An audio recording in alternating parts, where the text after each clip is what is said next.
it's always been a market share game. There's this perception that Visa, together with other organizations, kind of control everything, and that's just pure nonsense.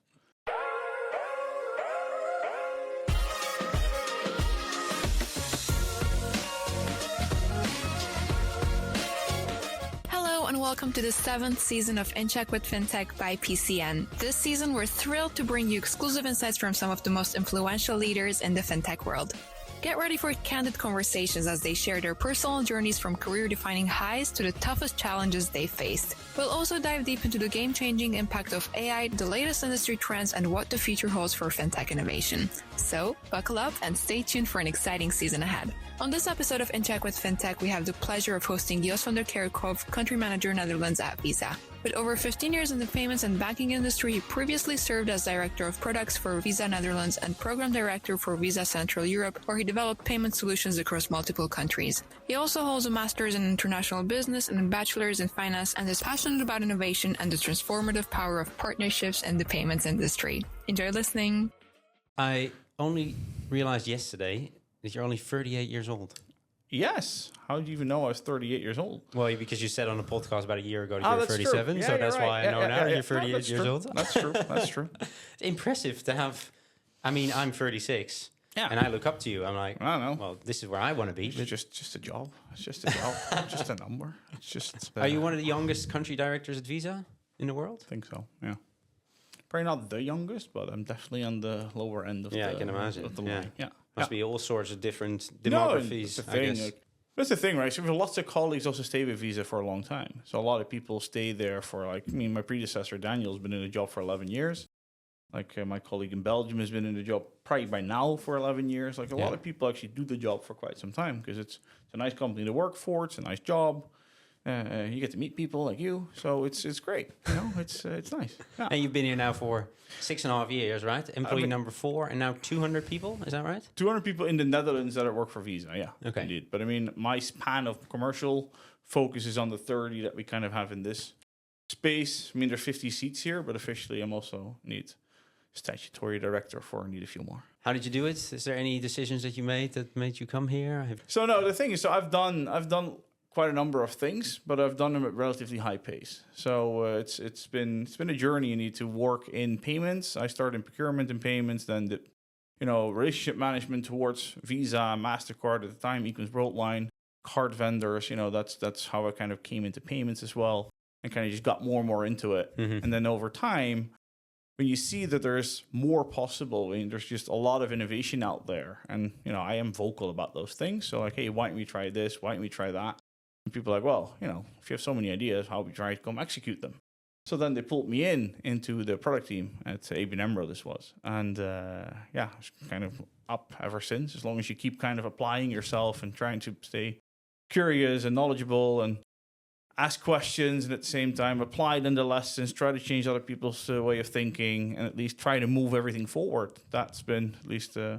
it's worked for me, and of course with that there's also been plenty of luck, right? You have to be fortunate that you have certain people that believe in you. You have to be fortunate that you run in the right places in the right time. That's pure luck, but then still you also need to deliver, and I think I do that well. I think there's always an element of time and place, but I guess it's also taking the opportunities that come to you, right? Yeah. But has it been that innovation, that continuous look to the future and where you thought payments would go that made you stay within the payments industry? Or what That's what makes it fun. That's what makes it fun, right? So payments, first of all, is everywhere. Mm-hmm. So, when I talk to my friends or I talk to my parents or my grandparents, when I talk to them about payments, they know payments, right? Mm-hmm. Everybody makes a payment. Yeah. Whether you do that in store, or you withdraw cash first, or you pay in a store with contactless, or then you go into a phone, or you go online. Everybody knows it. So that's the tangible part that I like. But indeed, it's also rapidly changing. Remember when Uber first, launched, I guess, where payments were so embedded into the journey, you just get in and out of the vehicle and you're all done with it. That type of innovation, that's great, but that's changed the entire industry. It has nothing to do with payments per se.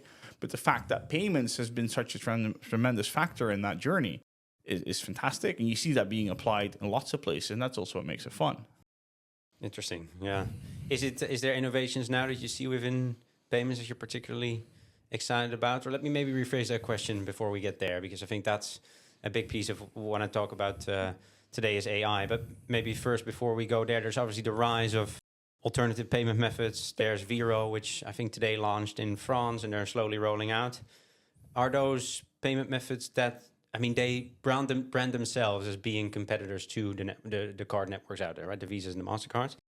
What's your view on that when you hear that? I think we've had alternative ways to pay for forever.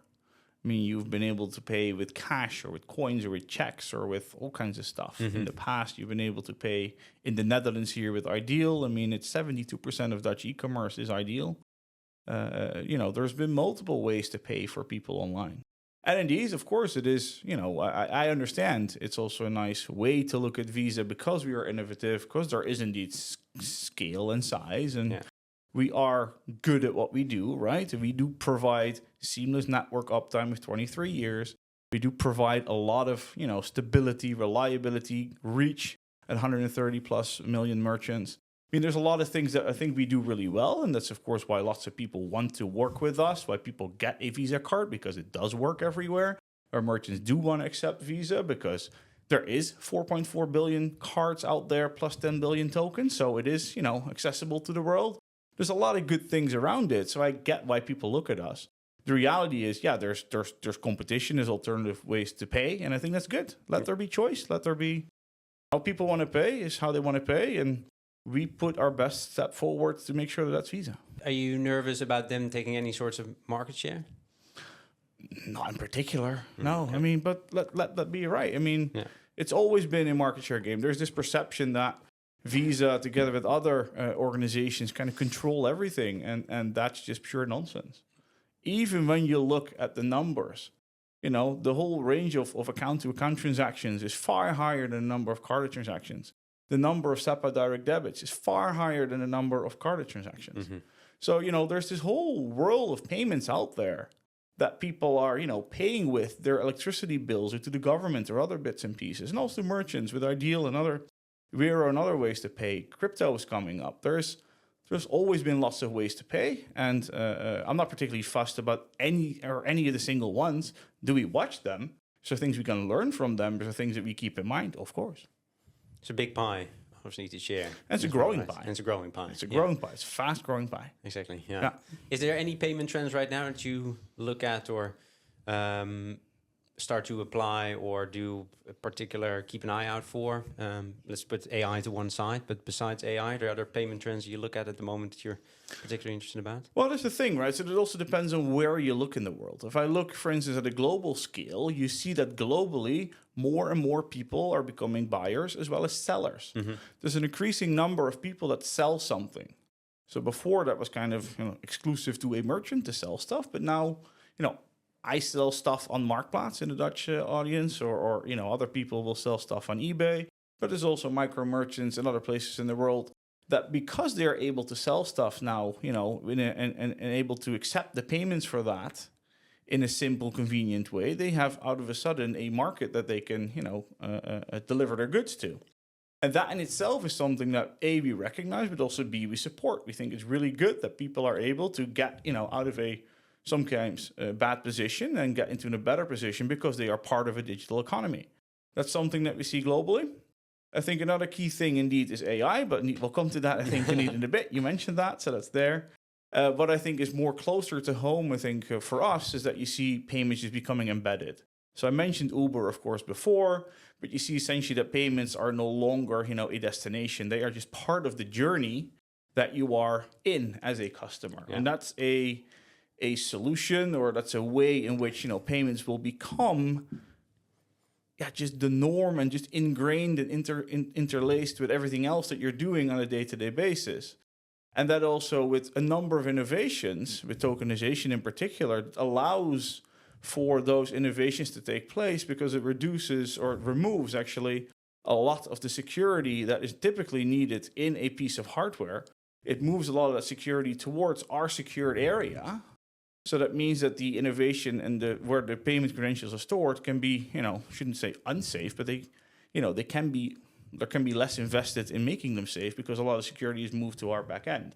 And that is just driving continuous, a way forward, innovations forward for lots of players that want to do something. I think that's really, really, really powerful. Yeah, exactly. Yeah, it makes on the embedded piece, it makes the non-financial institutions have financial capabilities. Yes, there's that. There's that. But also, I mean, I'm going to talk AI now, but how you're able as a single person to operate like a team or organization because of AI is, of course, amazing. Like if I need to get some, if I were a small company, I need to get some graphical work done, I can just run that through AI. I'm no designer, but I can get my designs done through AI, get my text done through AI, get my website made through AI, get my code made through AI. I can do all the things that I would normally need to hire bits and pieces for and spend the time recruiting all that. I can do all that stuff through AI now. That is accelerating. That is super exciting. Yeah. I mean, that's the efficiency gains you get with AI. It's efficiency, right? But also creativity. Yeah. Because you have out of a sudden a non-designer doing some design. And on the one hand, you can think, that's not going to look that great. At the same time, there's also sometimes surprising things that come up because it's not a trained in a certain way, person doing things. And with the help of AI, he can work and tweak and get the stuff done properly. Do you think it will replace him or her at some point, the designer in this case? I don't think it necessarily has to replace it, but it is going to be indeed more challenging, I think, indeed to stand out because, the competition of AI, which at the moment, I think they run these IQ tests every now and then, and the thing is just getting smarter and smarter and smarter and smarter and smarter. So it's going to be more challenging. At the same time, if you look at the pieces where, a lot of human interaction is still needed, then, that's where I still believe it's really hard to outcompete in these human beings. Yeah, true. Yeah. I think it's interesting. I think it will empower definitely certain skill sets, and maybe a designer is a good example of that. But I like to think that also we as humans at some point will want to go back to that human touch more so. Like now we go back to just normal analog photo cameras, for example. Yeah. So maybe that's the same with things such as design, but I guess from an administrative point of view, if I look at my day-to-day job, it already does a lot of tasks for me, which helps me free up time for other stuff. For sure. No, for sure, and that's the thing, right? I mean, it's fascinating what's possible, but retro trends have always been there, right? So just because something is new doesn't mean that everybody adopts it or that we always adopt it. There's always going to be a look back and nostalgia throughout history, and I'm sure that'll come with this as well. Have you seen, maybe to talk then about AI, have you seen AI in previous roles and jobs, or is it something that you've really seen come around now over the last couple of years? I mean, RBS, ABN, your previous tenure at Visa, have you seen AI before, or is it something that is really as hot as it is now? It is. I think it's never been as big as it is now. Yeah. I mean, I remember when I was in university in the 2000s that I always biked past on my way to business school, but I biked past a place that was, the Institute for Artificial Intelligence, or kunstmatige intelligentie, as they still like to call it back then. Yeah. And I was fascinated. I never walked inside. I never checked anything, but it has been around for much longer. And also, when I look from a Visa perspective, we've made our first AI models in 1993. So we've been fighting fraud with AI since 1993. Mm-hmm. We've been doing this for 30 years. Is it accelerating? Has it ever been as big as it is today? No, never. That is really a new phenomenon. And for me personally, on a day-to-day basis, I am as new as probably most people are with it. Visa as a company, like I said, for over 30 years. And what is cool is that we are all in. So we do take advantage of all the capabilities that are out there. I think we were one of the first, if not the first large organization to fully embrace all the various AI tools into our day-to-day work, scheduling meetings, writing emails, all that kind of stuff into our Office suite, into ChatGPT. The conversations that we had with clients that talked about, ChatGPT came out and we got an email from our IT department that said it exists, but don't touch it. Like, that was the moment we said, oh, that's what they said. We actually now have our own instance that we're using. And so the disconnect there happened a couple of times. But for Visa, we believe in AI. We believe that's the future. And I also personally, as a geek as I am, I find it fun. But that's internally what I hear, the examples you mentioned there, right? So email writing, scheduling meetings. What about externally? What I, as a customer, where do I touch on AI when I deal with Visa or when I pay with a Visa card? So there's a couple of things. So we use AI primarily at the moment in this space to fight fraud.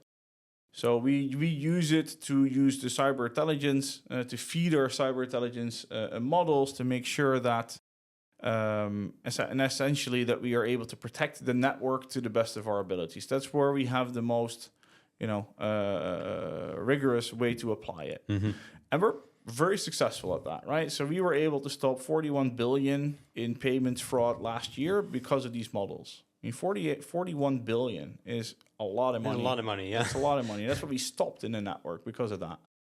We're also using AI, for instance, for stand-in processing, as we like to call it. So stand-in processing is essentially when your bank and the systems go down for either maintenance or because of attacks or something else. But, as a bank, you are unable to respond. We can respond on your behalf. Those systems themselves have been around for quite some time. So a payment transaction comes in, it asks, can, this card number now pay 25 euros to the local supermarket? And then, of course, the bank has to say yes or no based upon a bunch of rules that they have themselves. That's how it normally works. If that doesn't work, then we can step in. We can make, that authorization decision on behalf of the client. That's why it's stand-in processing. But it used to be very rigorous. So it used to be that the bank said, okay, we now authorize all transactions up to 250 euros in that account. And then there was these news articles that came out with people saying, oh, I can now get free cash from the ATMs because, my card is working. And because, everything up to 250 euros was, for instance, authorized by the bank. What we're now able to do because of AI, we are able to mimic the behavior of the bank. So, if the bank always says no because your balance is always zero or negative, then, when the systems are down, we will continue to say no towards the system. And we will continue to do that. If your balance is extremely high or all these other factors come into play where your transactions typically happen, if you're a millionaire football player or something else, then, so it's a much more personalized experience. Do you notice that as a consumer? Probably not.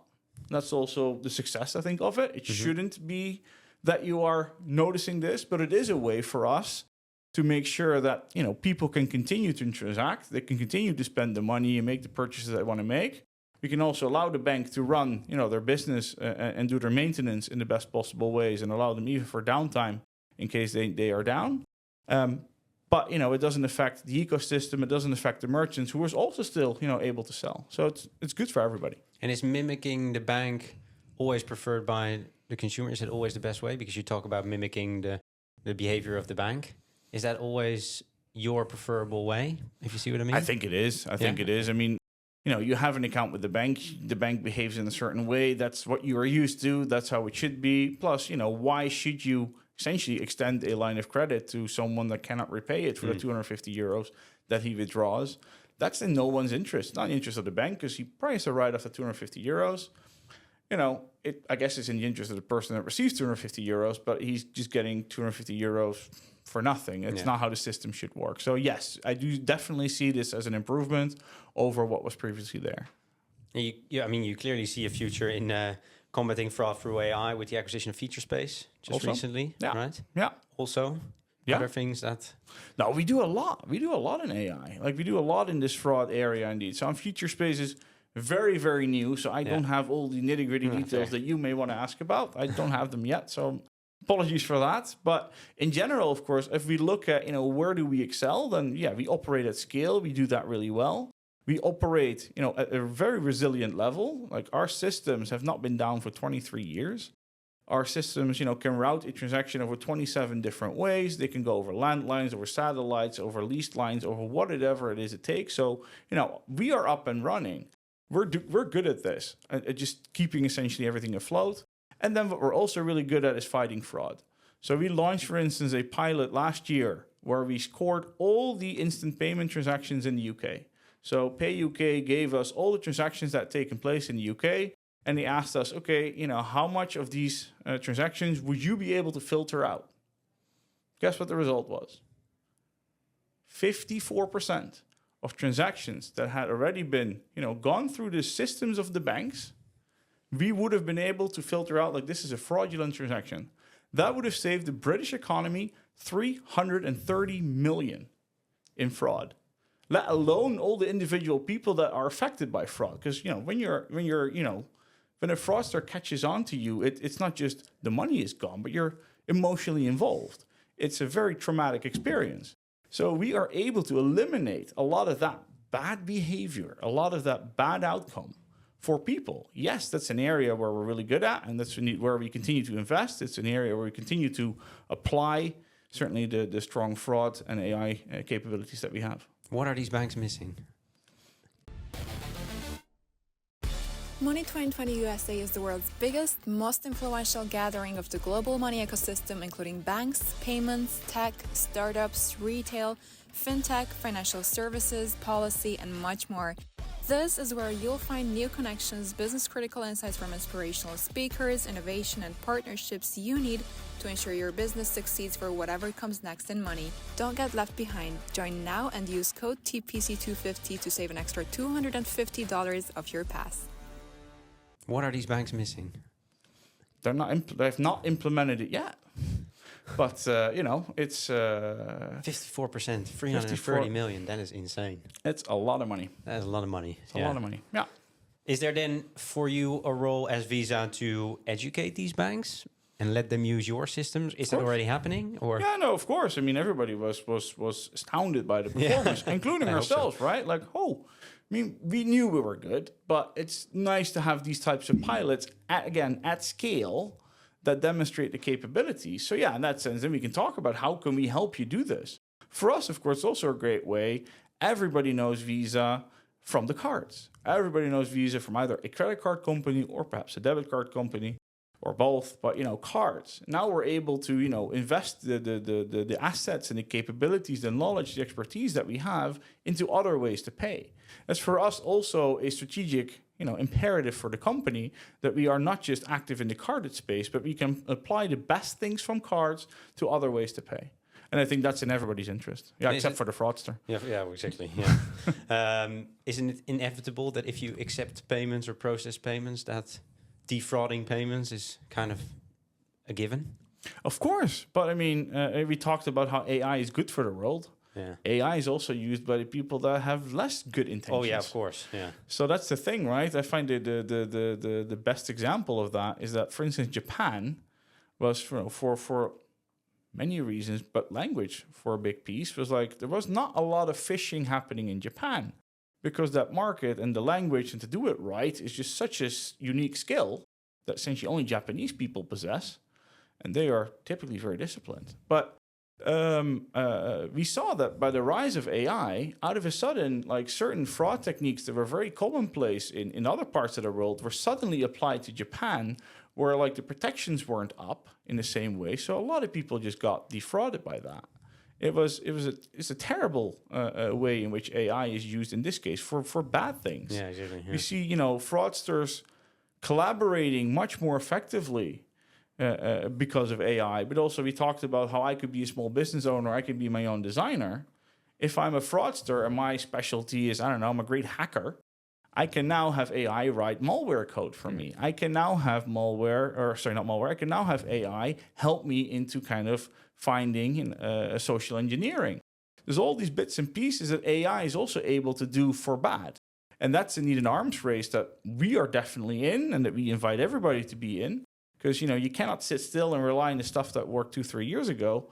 The developments are so fast and the capabilities that other people have to do you harm are growing by the day. I'd like to think that AI will help us as well to protect more from the fraudsters by developing itself as it's AI in the end. Of course. But, it's... So that's fraud. Is there other ways of applying AI at Visa that you see right now? So, no, for us, it's been predominantly in that space. Of course, we do try to apply it in the way that we communicate with our clients, in which we run marketing campaigns, in which we do consulting. There's also lots of clients that ask us, I think for the right reasons, you have been doing AI into payments. How can you help us with this? Yeah. So we've built our AI practice from consultancy perspective on this so we can help our clients in the payment space to also get the grips with using AI, but also the ethical side of it, right? So it's not just we apply data left, right, and center. Like, how do you do this in a structurally good way, in a structurally sound way, is also something where we have a very strong data ethics program. That is also something that we see a lot of our clients looking to us like, hey, actually, how did you do that? What is actually in that data code? How did you come to it? How do you stick to it? How do you not slip into, actually, for this use case, I'll still use it? No. It's a code. We adhere by that code. So there's a lot of learning and teaching that we do at the same time. Let's talk about that AI applicability in fraud detection. And I mean, you're obviously a highly regulated business, right? Yep. How do you navigate AI around being a highly regulated business? Doesn't have a big impact, or how does it have an impact? So the thing for us is that, we regulators typically want stability, transparency, predictability, right? And that's not just what regulators want. We like that too. Our clients like that. That's good for everybody. And we use AI for exactly those purposes. We do it so we can protect more consumers. We can do it, we apply AI so that we can keep the network safe, reliable, up, and everything else that comes with it. And the way that we use data, and that's I think where your question is more headed towards, we have very strict regulations in place of where we can and cannot apply data for what purposes. Luckily, and this is mainly another legislative topic, is the privacy part of it, or privacy, is when you do it to fight fraud, and that's also one of the reasons why we are leaning in so heavily, is that's typically a cause that everybody agrees with, that you do it for the right ways. We don't use AI to try to sell you more or other types of things. We're doing it to protect a transaction that has been initiated by someone, to make sure that that's a rightful transaction. That's what we're after. We want this to be a transaction that you want it to do, and that money should go to the person that you want it to pay it to, and no one else. And that's what we're applying our logic for. That's how we're training our models. That's how we're doing lots of other things, next to, of course, how we develop our code. But that has nothing to do with really how the regulator looks at it. We don't use our data for that per se. That's just developing code as in, different programming languages and everything like that. It must be complex in dealing with all these regulators, different rules and regulations, different governance, different consumers, people from different markets attacking you or wanting to pay in a different country. You have obviously these tons and tons of data to look at. Maybe going back to the payment trends, is there particular trends you see in that data? Are there specific areas right now where you see a lot of fraud going on or a lot of growth going on, maybe? So what I always find interesting is to see how does the world operate, right? So I'm Dutch. I live in the Netherlands. I look at Dutch rainy weather. That my outlook is very much Dutch, Western Europe. That's my frame of reference. I always find it super refreshing when I hear, some of my colleagues, but also others in general, it doesn't have to be Visa, but just to hear about how payments work elsewhere. Like how commonplace wallets are in Asia, or, how you see the growth of travel because of different reasons from Japan and China being different because of economic circumstances, how the US is or is not coming back, how certain types of spending are up and down. I find that super fascinating. And with that, you see, of course, that, we're now, is it 4 years past COVID, 3 years past COVID? So in most regions, we are above COVID levels when it comes to payments. But there's some parts of the world where it isn't the case yet. So for instance, a lot of Japanese and Chinese people aren't traveling yet as much as they were in the past, for instance. So I find that kind of interesting. And also, I'm a payments nerd, but I was brought up by 2 psychologists. My parents are both psychologists. My brother's a psychologist. So, our dinner conversations were about human behavior. Yeah. And that's what I find fascinating. I still find fascinating just to see how people behave. And that's the beauty in that sense in payments data, that it is a good reflection of how people behave. There's lots more to it, of course, but it is a nice reflection. And through payments, you can see how people do live their life. So what is to make a nice bridge to the Netherlands then, what is your conclusion in terms of people's behavior when you see the growth of Visa transactions by 23% last year in the Netherlands alone? No, we're super happy with that. Yeah. No, but it's phenomenal, right? The Netherlands has been a digital payment front runner for quite some time, and I think that's for a lot of good reasons. Like, the society is really into efficiency. It's early to adopt when you compare it to different other types of cultures, and it is generally a market that is open for innovation. Well, we invest billions in innovation every year. So for us, this is a fantastic place to be, to do business with. Of course, historically, the banks have been working in their own, when it comes to carded payments, let's be real here, they've had ideals since 2004, 5, 6-ish. So that's been, of course, a massive e-com success. But for their carded business, They had their own payment scheme until the late 2000s. I think it got defunct 2010. And as they moved over to EMV, the chips that are on the card nowadays, and then they had to make a choice. Are we going to make the technical upgrade into that capability, or we're going to build upon the networks of others? Well, the Dutch banks chose we're going to build upon the capabilities of others, but they had long-standing relationships with other providers. With the arrival now of Visa Debit, finally in the Netherlands, I mean, we like to think we're so progressive, but we're the last market in Europe to adopt this. But the arrival of Visa Debit, the banks had to change their systems anyways. They had to move from this old system with, in the technical details, 19-digit PANs and everything that comes with it, to a, advanced, modern, state-of-the-art debit product, Visa Debit in our case. And with that, they could also look, okay, how do we want to do this? With whom do we want to work? And that's indeed where lots of them decided we actually want to work more with Visa. And that's been driving a lot of our growth, is that, there's an increasing number of banks that choose to work with us and that we're super happy with. Not just large banks, I think, right? Also challenger banks, the Revoluts and stuff. Left, right, and center. Right, and center. So indeed, we have ING and Rabobank are live with us, but we also have Triodos Bank, which is probably the most sustainable bank in Europe.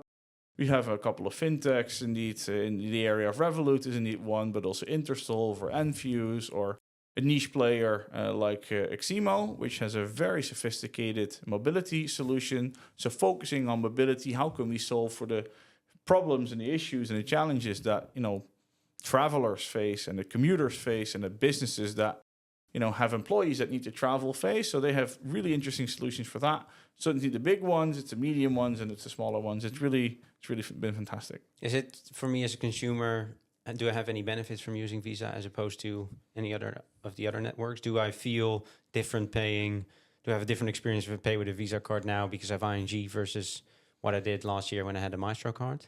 So I think the key thing now, of course, with Visa Debit, from a Dutch perspective, you can now use it in more places abroad. It means 130 million plus places physically where you can use it. So that's, it's quite substantial.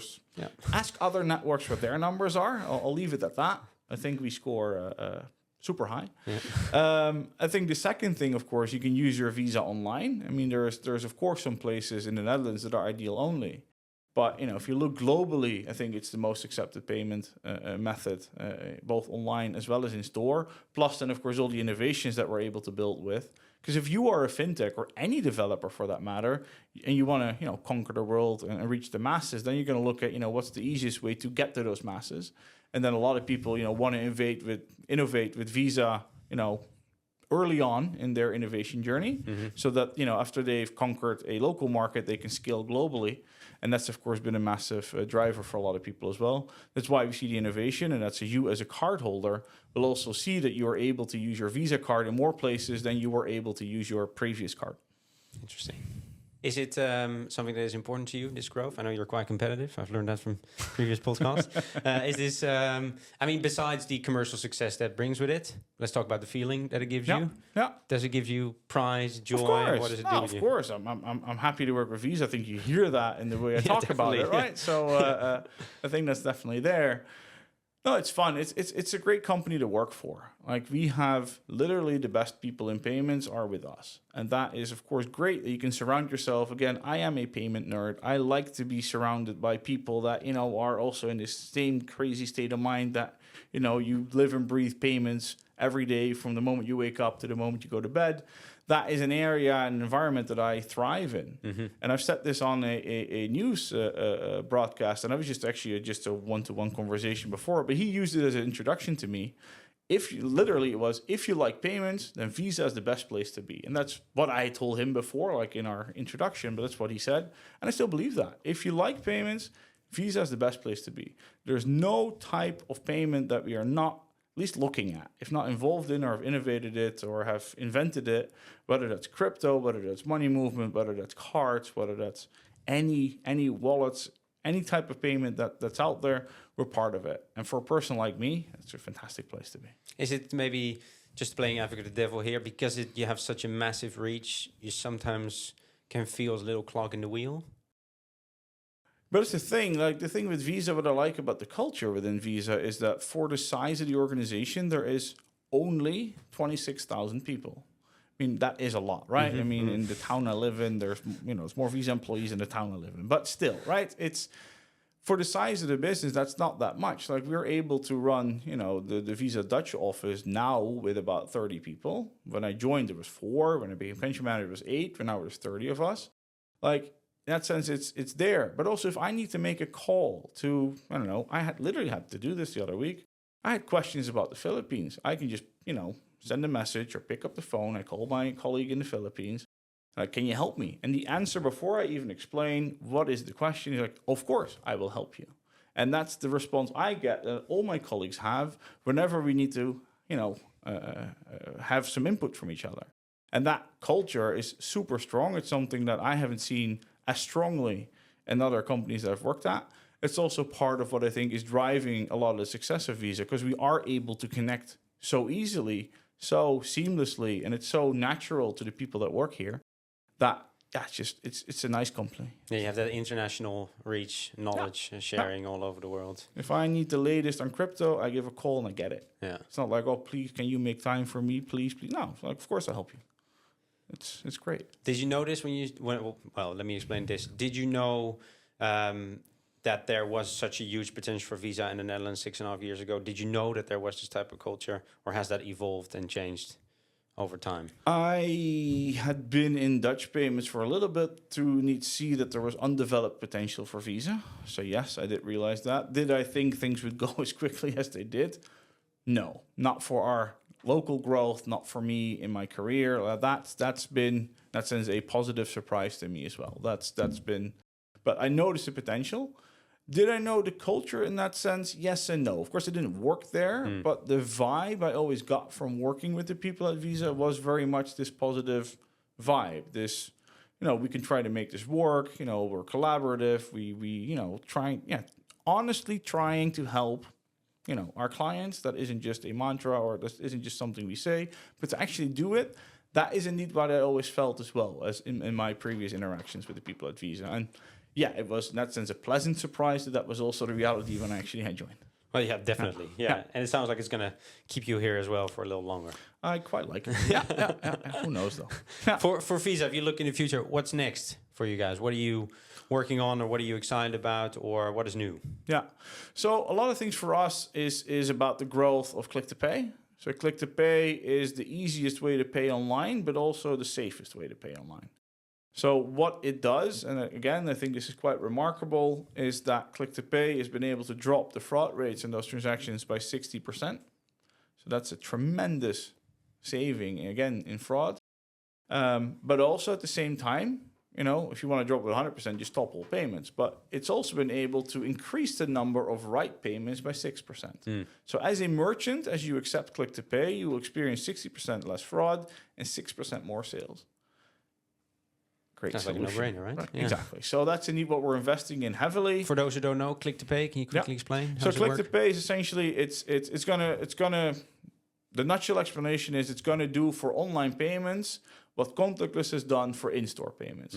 So it's gonna make it as seamless, as simple to make an online transaction as contactless is now in store. So you no longer need to type in 16 digits from your card or other CVV codes, expiration dates, all this other stuff. It's going to make essentially all that disappear. Again, through tokenization, we can put a lot of security in-house. So it doesn't have to necessarily be in the merchant environment anymore. And so you log in essentially with a email address or a phone number. You're authenticated, or if you've already been using it on the device, it already knows that you're there. You get a list of these are the cards that you have. That can be a Visa card, a MasterCard, a Diners, American Express, or others. So it isn't a Visa-only solution. You can pick from that, okay, I want to make this purchase with that card. I press, pay. If it's within all the risk parameters, that's already the end of it, so done. If there is a step up needed for specific reasons that we need to authenticate that Rogier is really Rogier and not just someone else, then there's an authentication step that takes place now in the merchant environment. So you stay on the page of the merchant, you put your fingerprint, your face, whatever it is that's there, and then after that you are done. So it's an experience that is entirely in the merchant's website or mobile site or app or wherever he wants to put it, but entirely in the merchant's environment. But it has this fraud reduction plus the auth rate improvement. it's in that sense indeed the best And of it all saves worlds. so much hassle for having to put in all your details. Saves need. I and all that didn't stuff. mention that, but it saves on average between 23 to 28 seconds. Yeah, so good. it's indeed it's also definitely a time saver and therefore a conversion optimizer. Yeah, I can see that. I can see myself making purchases much faster because of it. I mean, I mainly use it through Apple Pay then, and then that's connected to a card. But it's just It's simple. saves so much hassle. Yeah. Okay, cool. So that's Click to Pay. What else is next for Visa? Yeah, so we continue to invest in debit. Yeah. So Visa Debit, of course, has been here. We talked about that for a little bit already. Triodos has gone live. Rabobank is in the rollout process, and we'll see other banks, and it's up to them when they announce when they go, but we'll see other banks going live with Visa Debit fairly soon as well. So that's been a key thing for us. We also made a couple of announcements that are, we're bringing to Europe or the Netherlands. So the Flex credential is a really cool one. So before, you had a card, and that card kind of decided, I'm going to pay this now with debit, I'm going to pay this later with credit, or if you had a loyalty card, I'm going to pay this as points. Why is the question, right? Why? With all the software and everything else, like why does that still depend on which card I'm using? And of course, it can be virtual or physical, but like why is that dependent? So we're making that flexible so that, you can say, okay, any purchase that I make with my credential, my Visa credential up to say 100 euros, I'm just going to write it off from my account straight away. Anything over 100 euros, I want to pay that later. I'm going to put it on credit. Or I want to do stuff in installments and break it up in that way. So we're going to be able to essentially have one card that is going to be able to cater to all the different ways that people want to pay.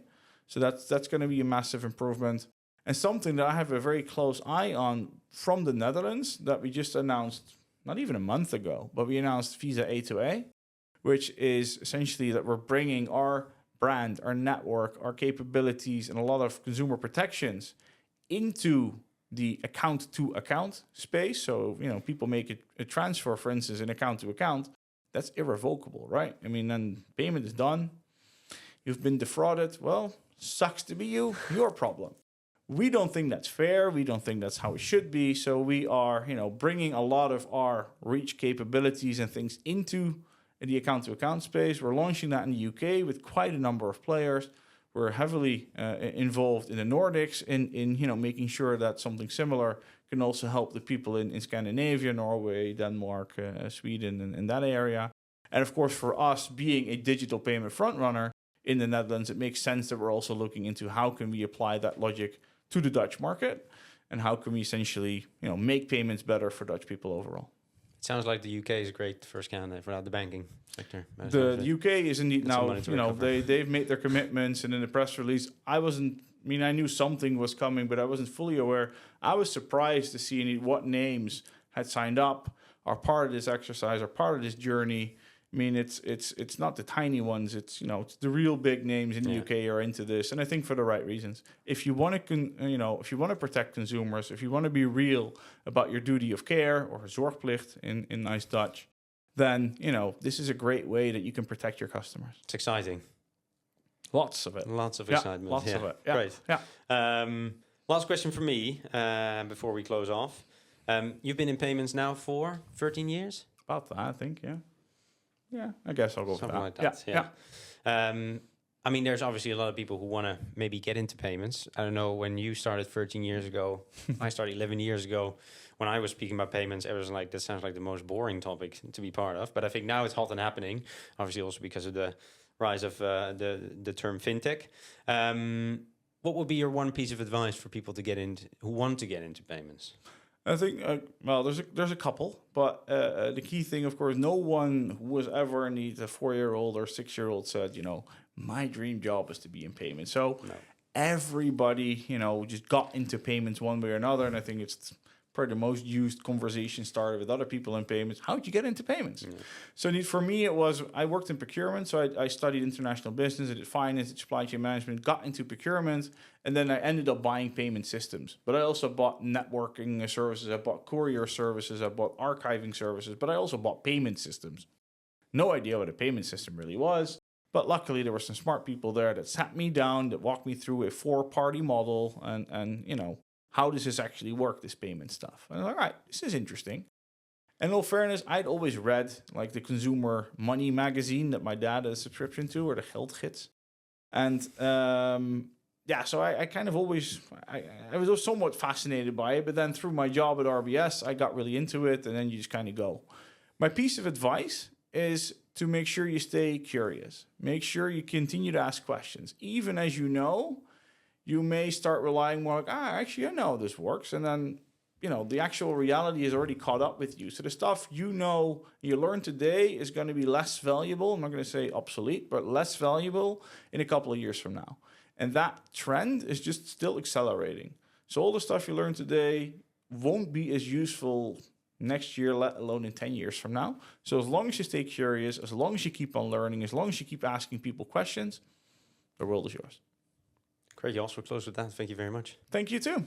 Great for being here. Thanks for having you in this beautiful office as well. It's been great to be here. Thank you.